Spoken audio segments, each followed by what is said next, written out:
You're listening to Relatable with Stephanie Michelle, only on LA Talk Radio. Hello, everyone. Welcome back to another edition of Relatable. I'm your host, Stephanie Michelle. I want to start out today just putting out more thoughts and prayers to people that have been affected by our planet falling apart, is what it feels like. So I'm just continuing to encourage thoughts and prayers and donations and support in any way that you can, really, to help people that are struggling in the aftermaths of Hurricane Harvey, Irma, Maria, and of course the earthquake in Mexico. And I've found a good way to find out how you can get involved and to trust the charity that you're giving to if you decide to do donations is look up charitynavigator.org. They will list all of the charities that are helping in this area. They rate the charities so you know how much money goes directly to help people, and you can make an informed decision about which charity you want to donate to. So I think that's a good way to get started and be informed of where donations are going. I know that it's really challenging to stay invested in these tragedies, especially when they're happening at a rate that just seems to be overwhelming. I, even preparing, what we were going to talk about today, left out Mexico because things are just happening too fast. And I know on another show, I couldn't even remember Harvey's name. Things just happen so fast. There's so much information coming at us. And unless you're doing some sort of media fast or avoiding feasting on content altogether, your brain is really being wired to devour information and want more before you even process what you had. It's like, having food in your mouth and you're not done chewing and putting more food in your mouth. It's just total chaos. This constant cycle of media consumption does not make any room for compassion, for understanding, or for empathy. If you value those things, you cannot rely on someone else to have it. I mean, we just have to take responsibility. If those things are important to you, you've got to take personal responsibility to act on those values. And I know I've said it probably on every episode of Relatable. People, please slow down. Just slow down. Just slow down and breathe. It's in the slowdown that just breathe.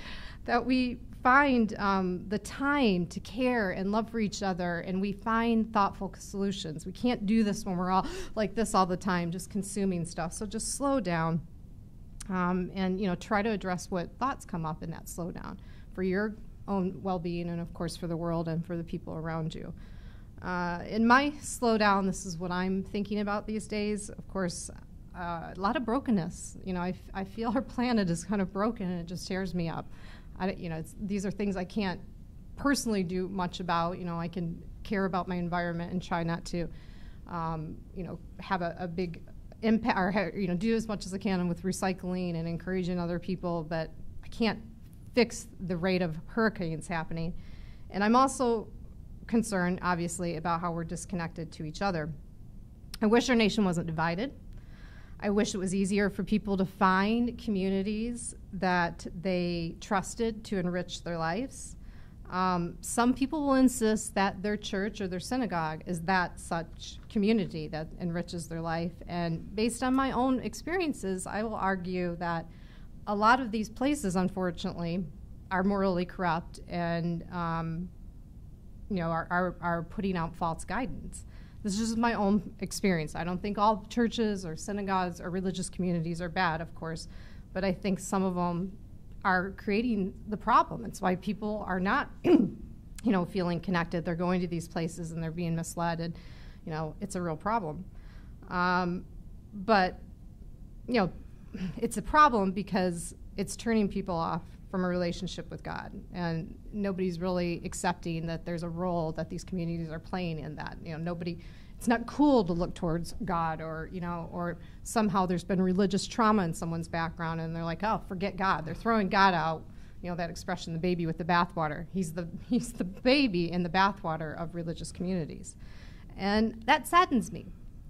Because despite what I will say about some of my experiences in these communities, God has never let me down when I've gone to him for guidance, when I've lifted up my hands in prayer, surrendered, like, I don't have this, help me out.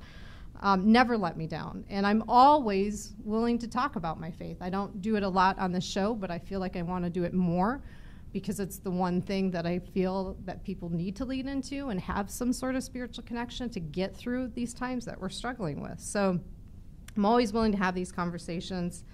I'm not here ever to tell you what to believe or how to believe it, and I don't want to have those conversations with people that are telling me the same. But what I do want to hear is like people that are just walking in faith. They're just living their truth, and how is that working for them? I want to have those conversations, and whether we agree or not, whether we come from the same religion or not, or have all of the same beliefs, that's not important to me.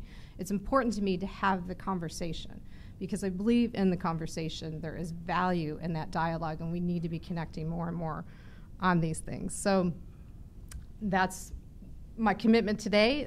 That's why my guest is sitting next to me. We are definitely going to be talking about our faith today.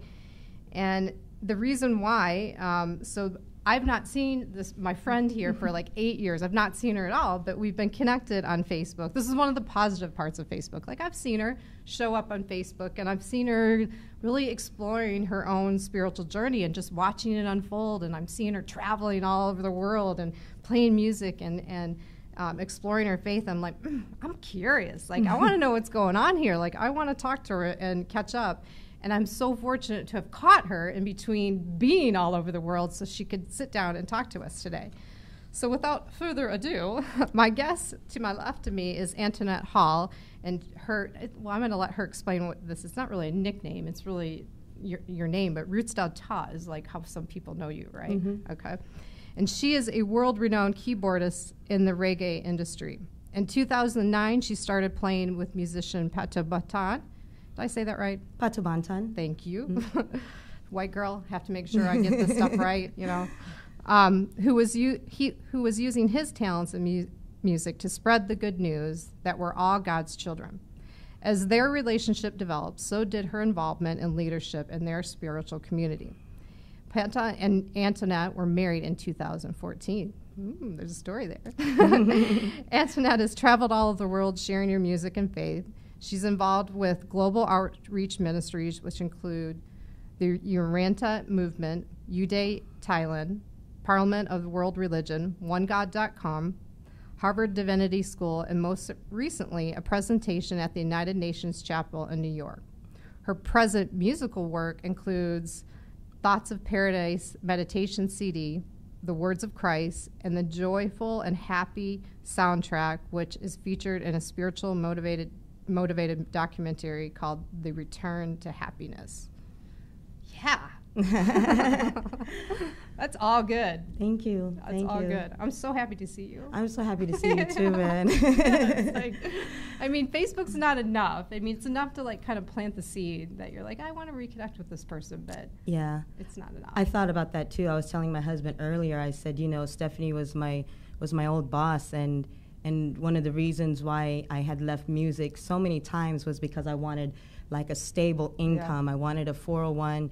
I wanted benefits. I wanted Social Security. I wanted all these things. But every time I kept trying these throughout the years, I ended up right back into music. Yeah. And lo and behold, right after I had left that job was the first time when I started to work with Pato. And then that brought me into the ministry, and that brought me in to open up my spirituality and stuff. So. And what's funny about that is that job is the last job that I had working for somebody else, and there were some things going on there. It was probably the most compromising position I've ever been in, morally, spiritually, probably in every way. Yeah. There were just things going down, and that's a whole nother show at that place. And it's interesting you sharing that. It's like, you were trying, like, that was just another, like, message going, nope, a job thing is not for you. Like, it's just not for you. I was so excited. I had my own office in Beverly Hills. I was like, am I really going to go down this road? That's hilarious. Yes. That's hilarious. Well, we've definitely come together today to talk about faith, God, music.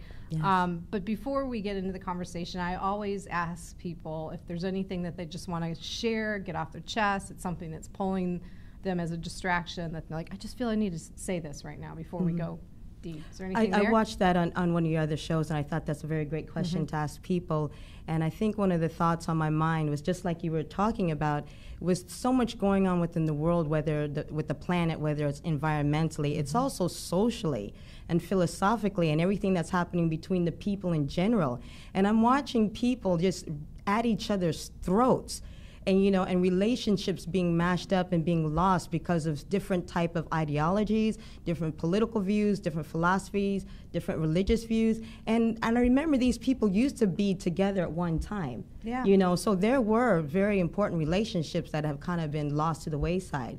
And it just made me think about more important why this work is important, to try to bring people together in a time of turmoil, to try to bring a little bit more understanding of one another, to be able to see another person's point of view, or even see their life and recognize it, because they did used to recognize it at one time. Yeah, and the thought or the idea of we've allowed this to be okay, to like fast disconnect, to like to see someone post something, an opinion on Facebook, and decide, okay, well, I don't agree with that, and we no longer can be friends. Like allowing that to fester, that it's okay to like quick dismiss each other without a conversation, or just remembering the fact that like we're human. Like that, whatever you posted, whatever someone posted in a couple sentences, that's a response to an experience. Like I'm sure people could have heard my intro and said, "Oh, I love my church. I'm so mad at Stephanie for saying that churches are bad." Well, if you press me, I'll tell you my personal experiences, and I guarantee you will not like them. You will not, you will not feel good about them.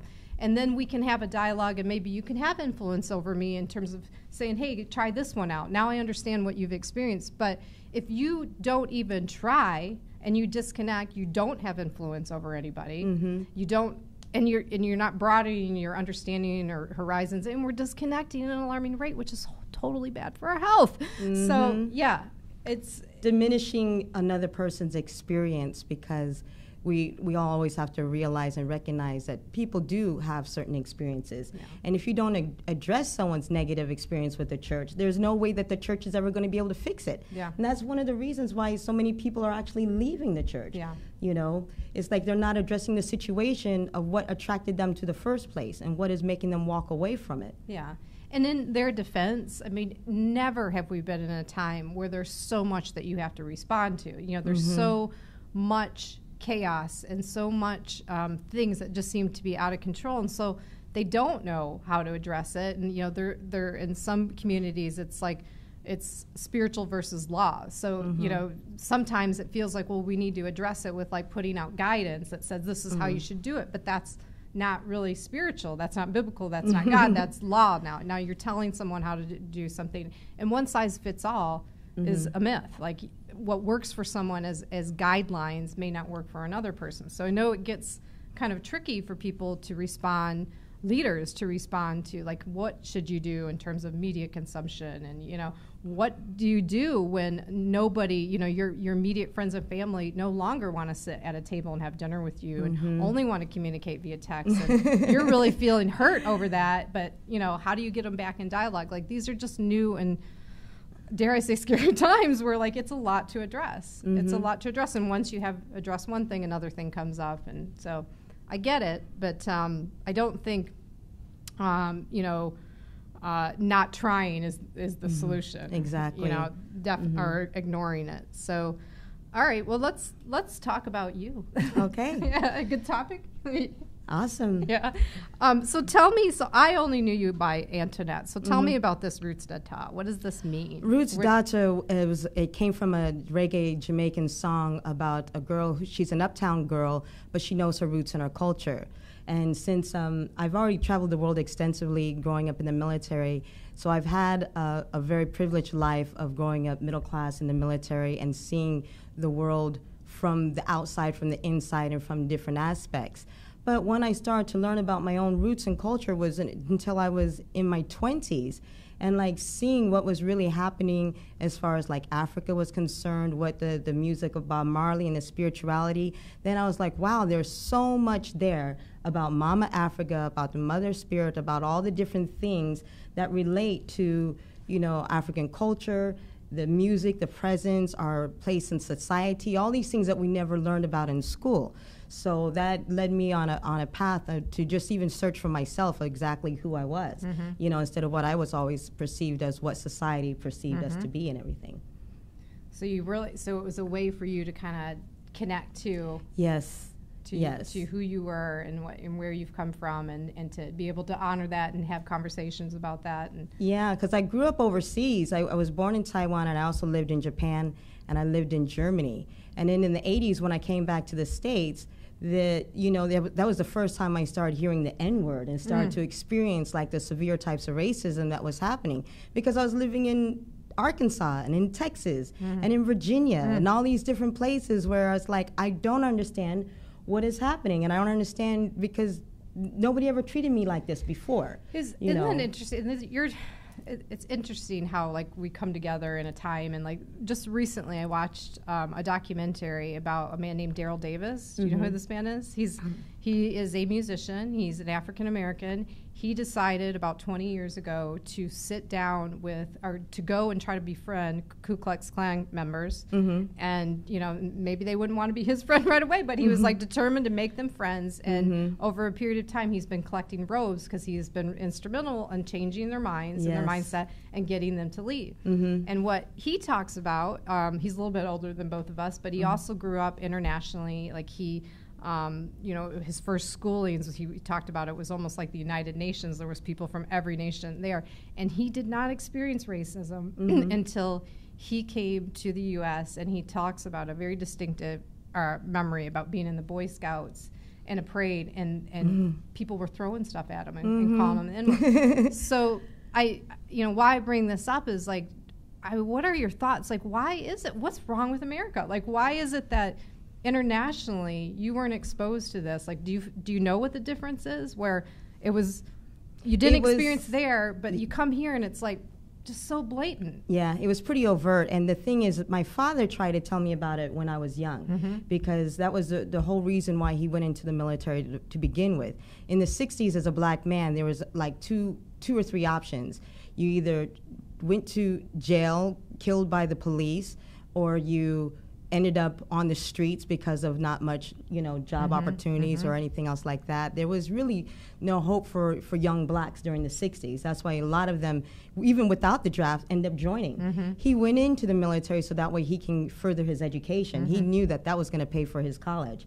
He got his master's degree, and he went into the service, served 17 years, and he was trying to explain to the servicemen within the military as well, too, that they also needed to understand where their place was in the military. They needed to also become officers. They needed to move in higher positions of rank. They had racism within the military, but I wasn't seeing what he was seeing because I was only a child, but he was having my mother make the little red, gold, and green tams and scarves and, the black power and all that other stuff, and they didn't like that. But he was like, he needed to unite the young brothers to sit there and say, we need to be able to move forward and move ahead. He even had tapes of the Ku Klux Klan. He had all this information about it. I was like, so the military is actually watching these organizations, and they were keeping an eye on them. So when he died and we did come to the States, my mother didn't understand, because she's never experienced those things because she comes from a different society.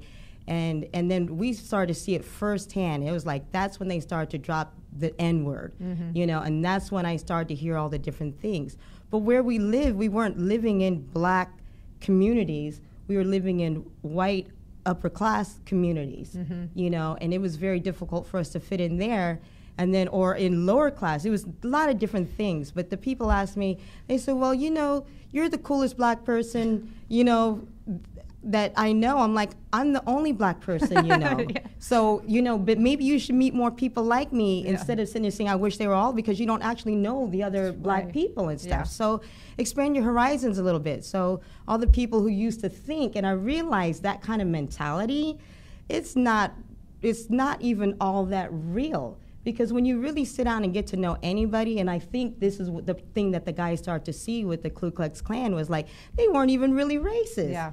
Not really. Well, it was a symptom of something else, is where a lot of it, like he was taught, like a lot of them would talk about, they were taught to hate, or there was like some violence in their family, and so, or this was the popular thing to do, or the cool thing to do, or or they just like the social nature of it. It was like a club for the, you know, with buddies like them. So find somebody to dislike and why, and use that, because that same tactic's been used against the Jews and used against any discrepancy of any person of color or minority. If they want to sit there and be like, well, we have to find some kind of fault with them, and then we have to get everybody else to agree with that kind of fault with them, and then we can sit there and feel good about whatever issues that we have, you know. Well, I don't even know if it's sit there and feel good about what they have. It's not deal with the issues that we have. Yes, it's yes. That, like, I mean, it seems to be when we talk about just hate, you know, when people are like purposely coming together to hate on another person or hate on another group of people, it's kind of like an avoidance of like, well, what are you doing? Like, you know, what, like, can't concentrate on your own stuff. Like, I'm in my zone over here worried about my stuff. Like, why aren't we talking about love? You know, that's well, who does love offend? Really? Like, seriously, like, what groups out there that are just loving on the world? Like, who does that offend? Who does that offend?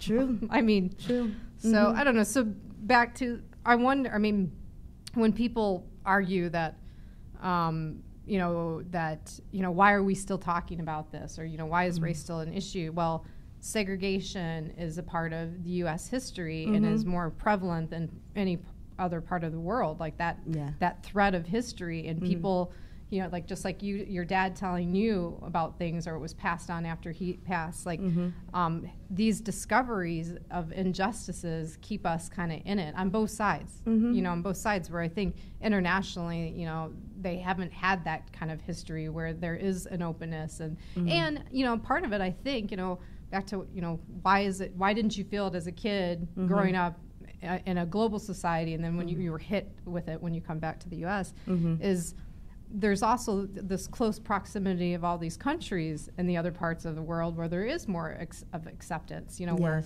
the States, you know, it just becomes its own thing. For a while, you know, I'm not going to go there. So, you know, some of it's good and some of it's bad, and a lot of it seems to be more bad lately. Yeah, doom and gloom. Let's go there.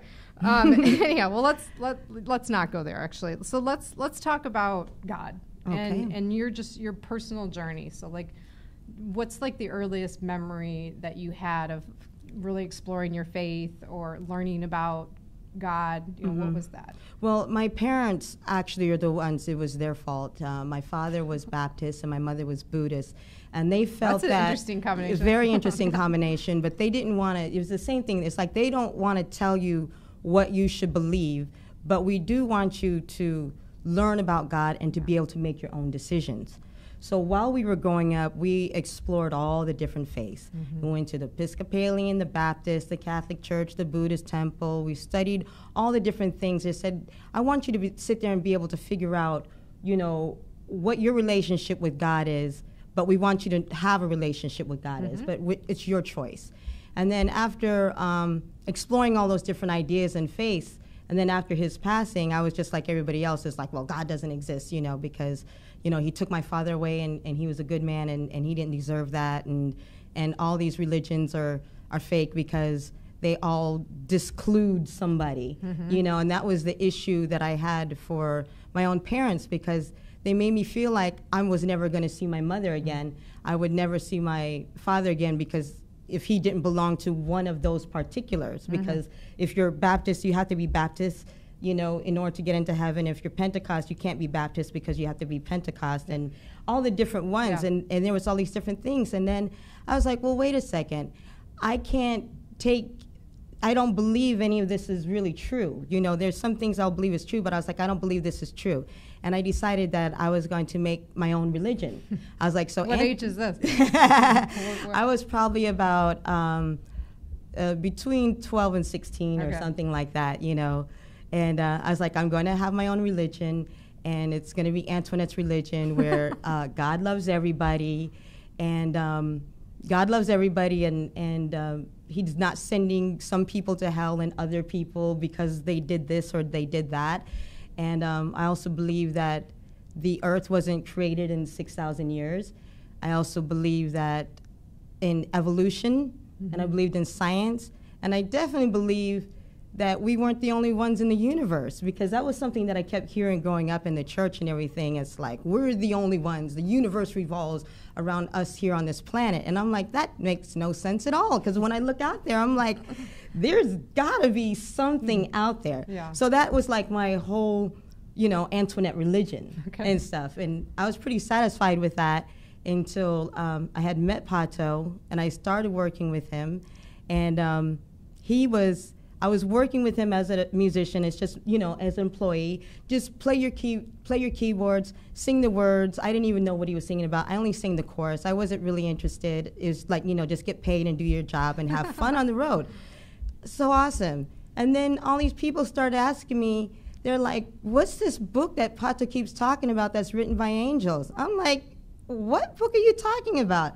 I don't know any book written by angels. I don't know what he's talking about. You have to go ask him. I really don't have time for all, you know, because it's not my thing. And then I was like, Pato, you know, these people that keep asking me about this book written by angels, they're all into all this stuff, you know, during the show. And he said, well, it's the Urantia book. He said, take a look at the Urantia book. And I was like, well, I was like, okay, I'll do that and stuff. And I tried to read it, and I'm an educated woman, you know. I've read a lot of books. I've gone to college, and I'm pretty intellectual, but I could not get past the beginning of the book. And I said, this stuff is just way over my head. I don't understand any of this. And then he said, why don't you flip towards the book until you find something that you recognize or something that resonates within you. So I flipped through, and I started reading about Adam and Eve. I was like, let me see what this says, because I don't believe that I came from a man's rib, and I don't believe this whole thing here, you know, so let me see what they have to say. And as I started to reading it, my eyes just like, oh my God, this is unbelievable. I've never heard anything like this, and it just made so much sense that I started reading the book backwards and forwards and backwards, all up and down. And I was like, all those things that I thought that I came up with in my mind as Antoinette's religion was actually within the book. That's crazy. I was in total shock. I said, how did that even happen? These thoughts that were inside of my head that I could come up and cultivate was some truth that was already out there before me. And then that's when I realized, and as I kept reading in there, that's when I started to learn more about God. I mean, they break down God like nobody's business. The angels, the hierarchies, the different religions, the different faiths, our own spirituality, all the different things. And the most important thing was about that piece of God that was actually within us. Mm-hmm. You know, so it doesn't even matter. It's like you could be a Buddhist, a Baptist, a Hindu, you could even be an atheist. Even that atheist has a piece of God within that person.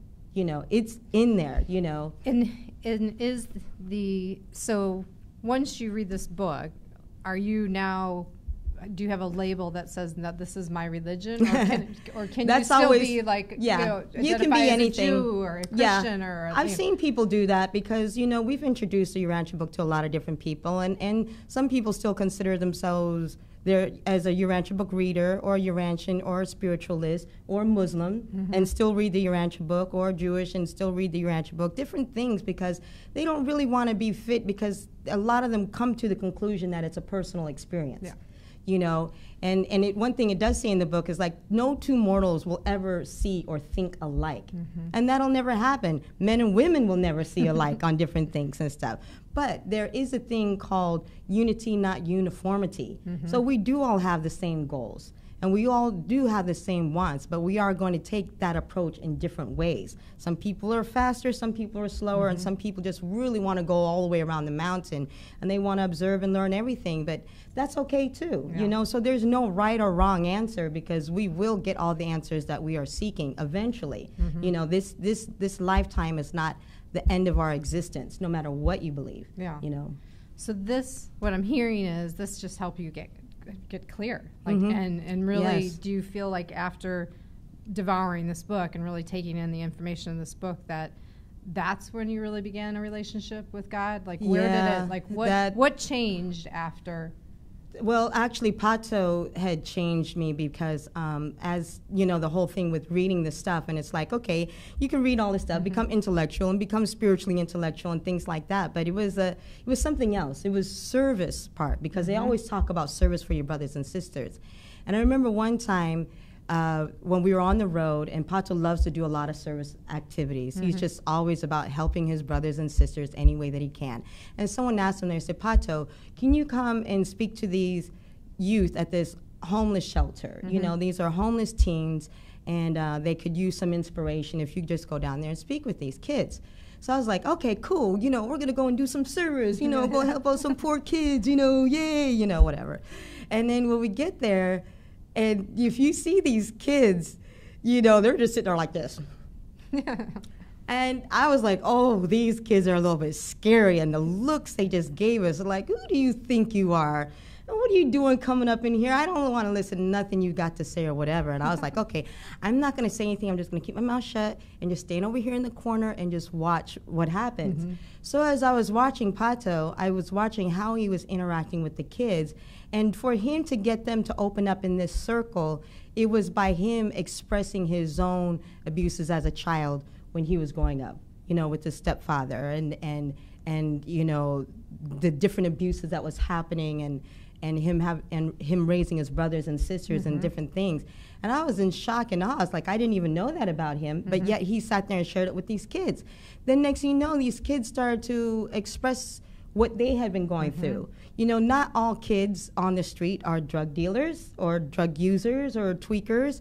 Not all kids are bad kids. Some of them had to run away from abusive relationships, whether it's physical abuse or sexual abuse or different things that that put these kids out there on the street. And then that's when it really, really started to dawn on me that I was sitting there thinking about I was going to do service for these children, but in turn, they gave me a gift by being able to share with me their own personal experiences. And I was like, that is probably one of the greatest gifts, is to sit there and learn more about each other, to be able to understand about each other, and now for me to be able to look at homeless teens in a different light than what we used to sit there and think of as them before, as some hooligans or something. What I'm taking from that, or what's coming up for me, is this, you know, and I've said it before as on the show as I've explored my faith, is I don't have to know everything in the Bible is true or in this book is true.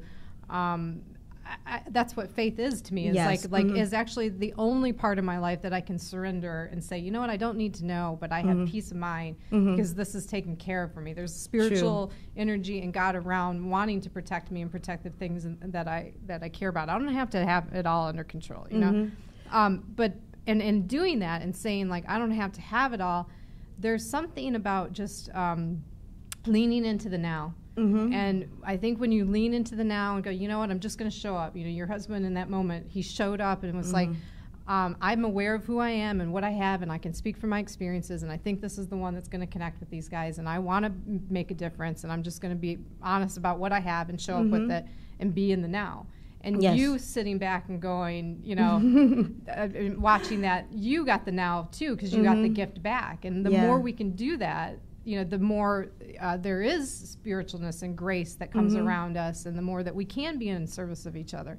The thing that's threatening that at all times is what I talked about in the beginning, is like anything that's keeping you from like actually just settling into the now and like having a conversation or making eye contact and like feeling somebody. Like, man, I feel your sadness right now. What's going on? I feel your joy.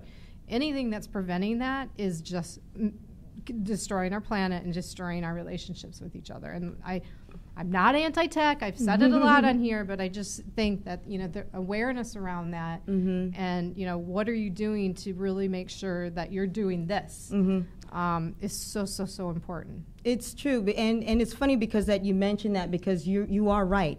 This book is not for everybody. There are people who are totally satisfied and secure with their own spiritual beliefs.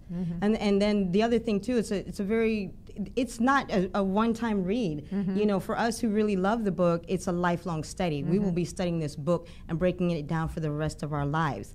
And that being said, so a lot of people in our ministry, some will sit there and embrace it and will want to be studying with us every single week. And there's others who just like the little bits and truths that they get from it because they're happy and they're content where they are within their spirituality. The reason why I like learning more, and I actually, it drew me to wanting to know more, was because I like knowledge, you know. I like knowledge, and I like that I didn't know these things, because like when they talk about the feminine divine, it's, you know, it's not mentioned in a lot of religions, but then it is, because it actually is there. And then our beliefs is, you know, the creation of this universe, the creation of this planet, the creation of everything that's going on is a male and female type thing. And I really love that they explored these ideas inside the Urantia book, and learning about all the different things about, you know, how women really play a role in society, in contribution to society and contribution to society within the future, because that's how it actually works in the universe. Yeah. So that was like, well, this is actually good to know, and that knowing I could sit there and draw upon these strengths of the Divine Mother, to sit there and draw on the different strengths from the celestials or unseen hosts, you know, from God, is like, there's a lot of help. And that also, you know, gave me help, because sometimes people are sitting there saying, it's like, well, God is not listening to my prayers. And I, you know, after reading and studying, it's like, because we need to listen, you know. All that time we're doing all the talking, saying, I need this, I need that, I want this, I want that. And it's like, you could put that out there, which is totally fine. And then sometimes you're actually going to have to take some time, as much time as you did talking about it, to listen and wait for the answer. And it's not exactly that the answer is going to come right then and there. It's like, okay, God, I'm waiting on the answer. That answer could come in the form of another person giving you a piece of advice, some other help that's helping down the road, or something else. But it's mainly about you opening up yourself to that receptivity. If you don't open up to yourself to receptivity, you are not open to receive. You're not going to get these gifts. But they will give you these gifts and everything. But it just always takes time and patience. And these things, it's really good to sit there and build up your spirituality by having, you know, the patience to sit there and see that mankind, Pato always says this all the time, is in its infancy. We are at the amoeba baby crawling stage. It may not even happen in our lifetime before they even start crawling and getting onto our knees or something. That can happen later.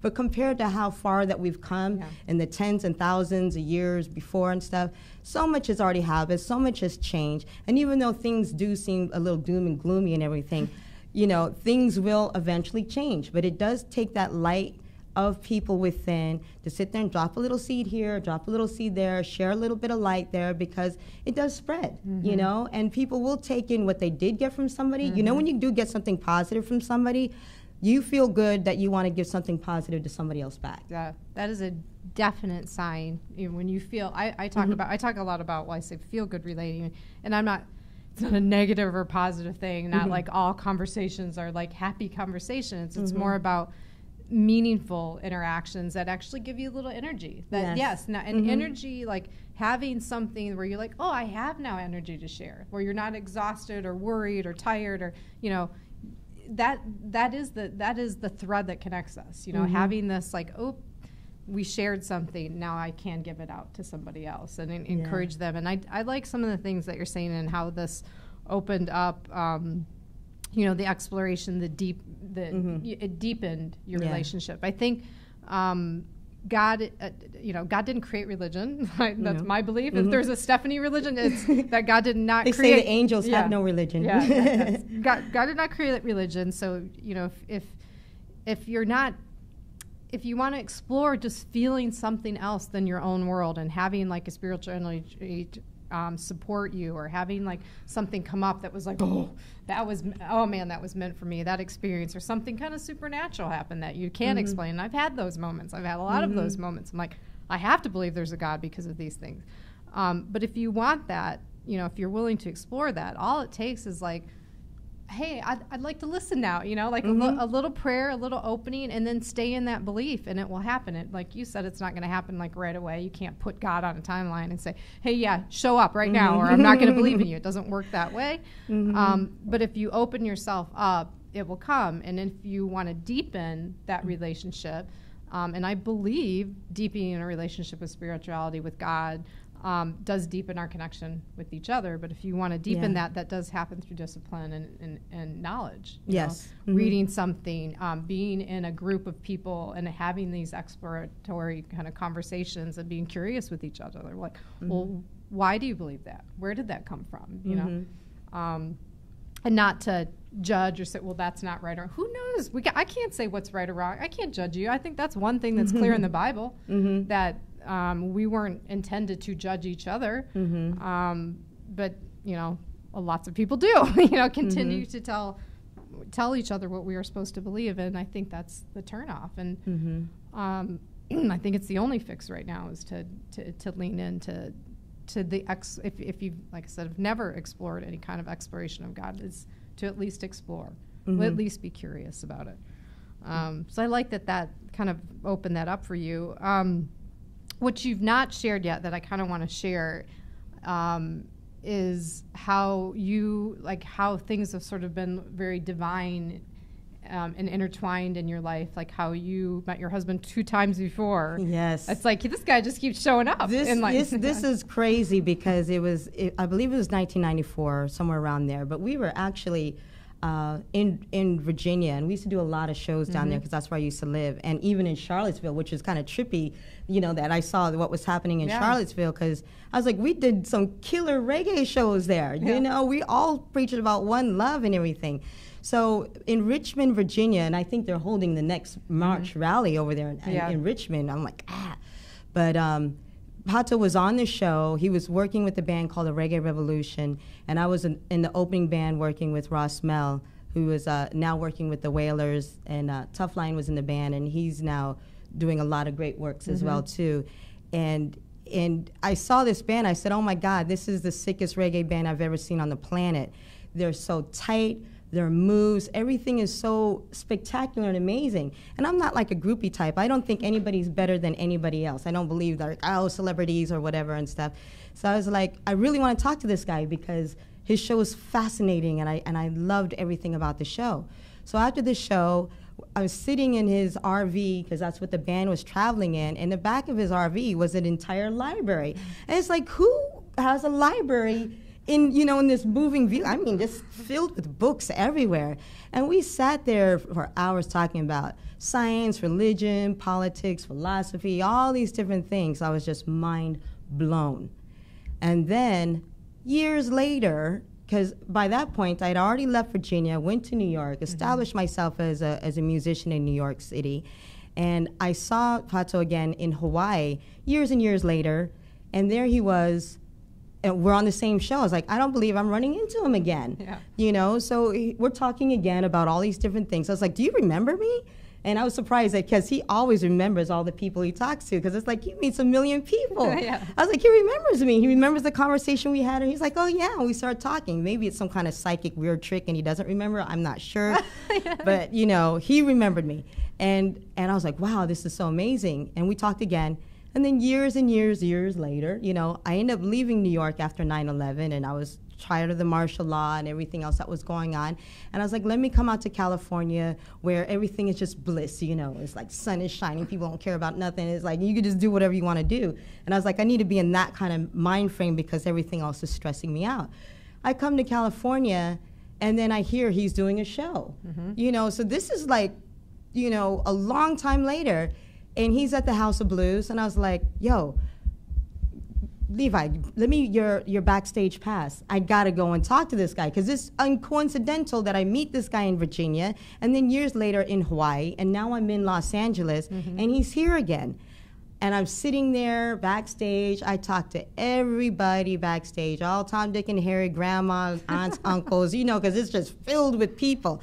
Talk to every single person. He never went backstage because what he actually does is he always stays out to greet the fans. So he's over by the merch table, he's taking pictures, talking to people and being sociable, whatever. This time they're kicking us all out the club. So me and my girlfriend, it's like we're in the parking lot at House of Blues on Sunset and everything. And I was like, Fato? And there he is sitting outside. And I was like, oh my God, do you remember me? He's like, of course I remember you. I'm like, no, I was like, really, do you remember me? And then we were sitting inside the RV just discussing music and philosophy, all the different things all over again and stuff, and having a long conversation till the wee hours in the morning. Me and my girlfriend left, and different music. And then he calls me 3 months later, and he says, I'm forming a new band, and I would like for you to be in this band. And I was like, get out of here. This is so perfect, you know, because wasn't working anymore, and I was like, I could use a job. So I was like, and this is great. And he was the kind of artist who's, since he is an international artist, he's always touring. So it wasn't like I had to do the 10 bands that I was doing in California already. So I was like, now I can be a full-time musician again and work with an awesome artist and an awesome band. And that was great. So that first year, we took off. He was on a 50-state tour, and we did 48 states that year. Wow. And just took off back and forth across the country, up and down everywhere. Wow. You know? And to this day, and your tour, and so now your music, you found the love, you found your love. Music, you get to like play music all over the world. Like do you have like the life that you want? I do. I think it's perfect because I think also right before I met him too, I think I was kind of over the men thing. And then I was just like, you know, something, because, you know, I had my daughter. I was with my partner for 10 years and everything. That relationship didn't work out. My daughter was the one to tell me, and I was like, she's like, I don't think you guys should be together. I'm like, you could have told me that like a long ago. Like, you know, I was like, okay, fine. And then I was discovering myself, who I was as a woman and everything, and I was liking all the attention all these young guys were giving me. I was like, yeah, you know, and stuff. And then I was like, okay, but, you know, none of this is really, this is fun, but none of this is really working. And I think I'm done with men, you know, and I was like, I'm over it. Now I'm just going to have a relationship with God, and that's going to be my soul satisfaction. I'm not going to be crying about nobody no more. Nobody's worth that anymore.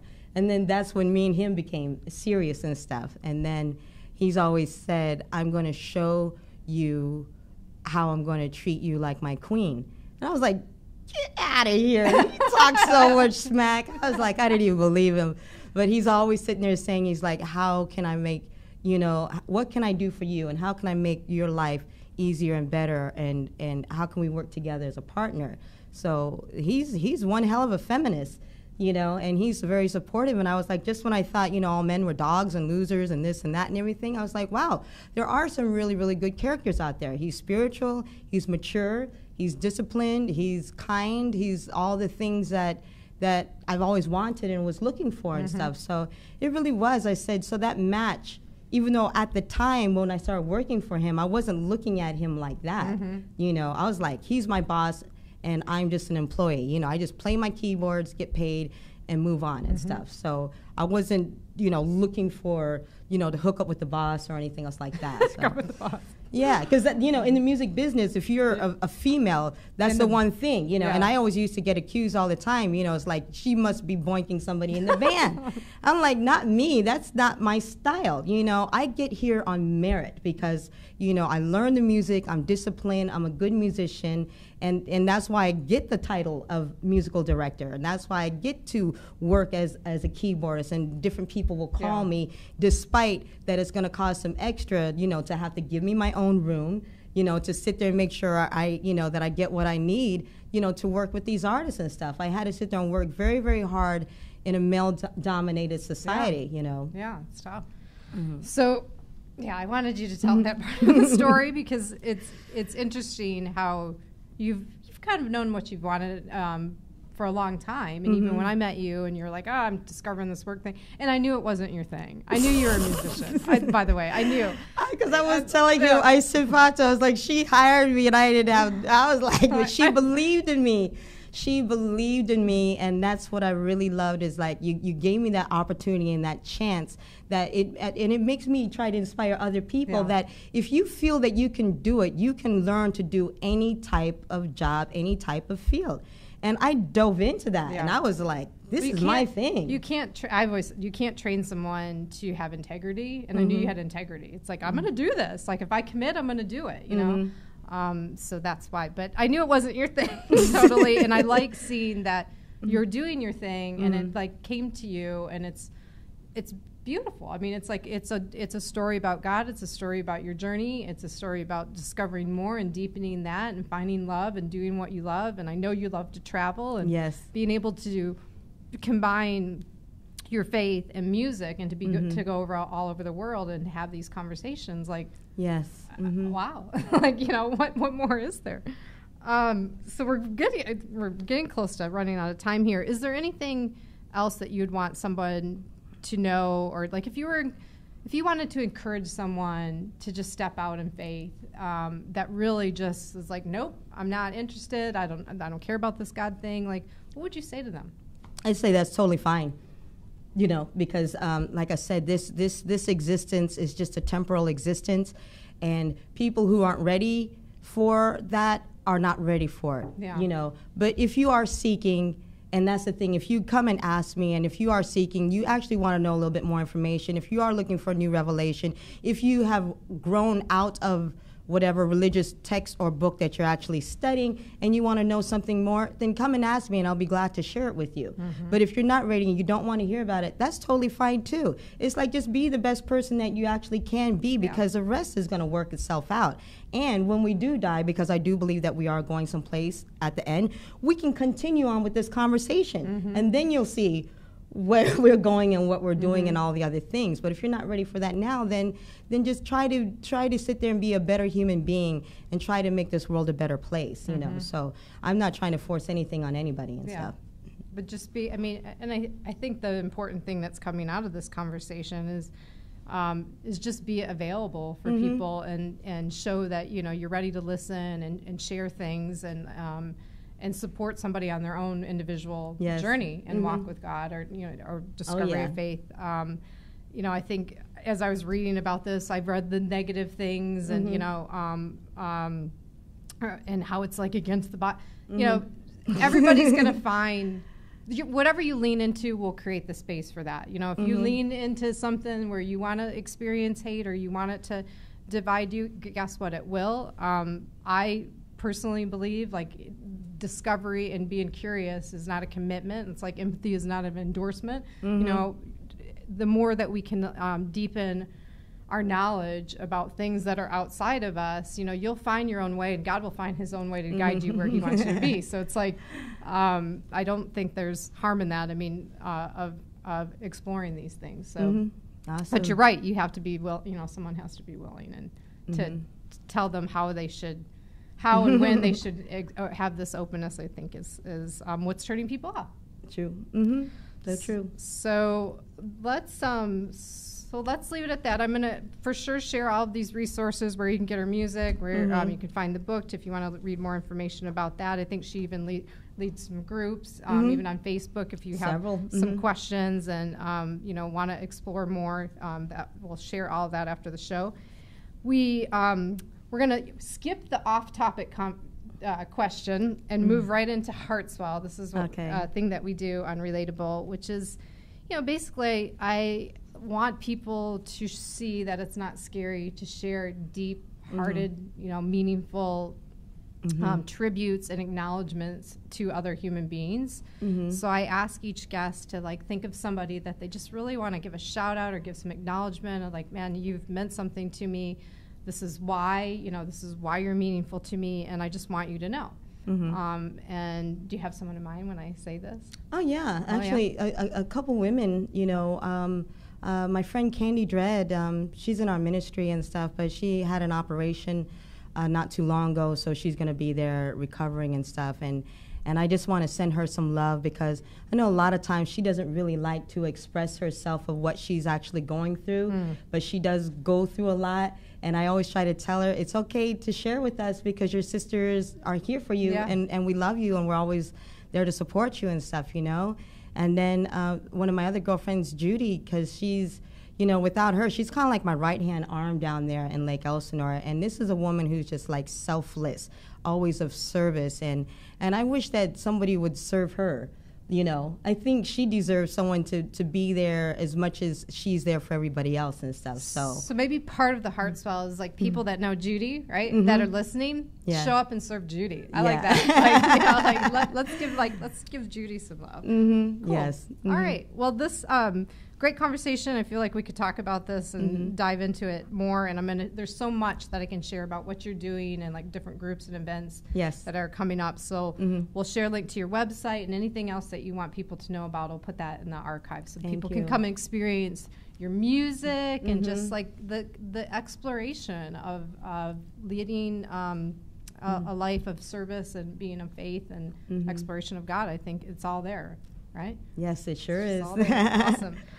Well, that does bring us to the end of the show. So I'm going to stay on this path a little bit. My next guest, next week's guest, she's a filmmaker, but she's got kind of a spiritual sci-fi angle to things that we're going to talk about, and I'm really excited to see her. Her name is Cheyenne. She'll be our next guest on the show.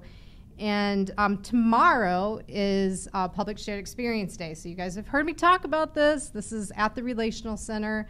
It's at 7 p.m. This is this is a place that you want to go if you just need like a little like yoga class for relating. We're calling it like it's vitamin R. You know, if you need a boost of like, man, I just want to feel connected to another human being and just experience that because I haven't experienced it in a while. This is where you come to get that little boost. So I'd love to see people there. I'm really excited about some of the people that are coming to this particular one because I've been connecting over the experience more so in the last few weeks, and it's going to be a good one. So that's 7 o'clock at the Relational Center. I'll share that information in the archives as well. And as always, I just want to sign off with like just live, love with curiosity. Connect with people with curiosity. If you haven't asked a friend or a family member or even a coworker in a long time a question about them, just lead with that. Like just let's try to connect again, and the best way to do that is just having a little curiosity. So put more questions into your dialogue. That's it. We'll see you next Tuesday. Thanks so much. Peace. Thank you so much for having me.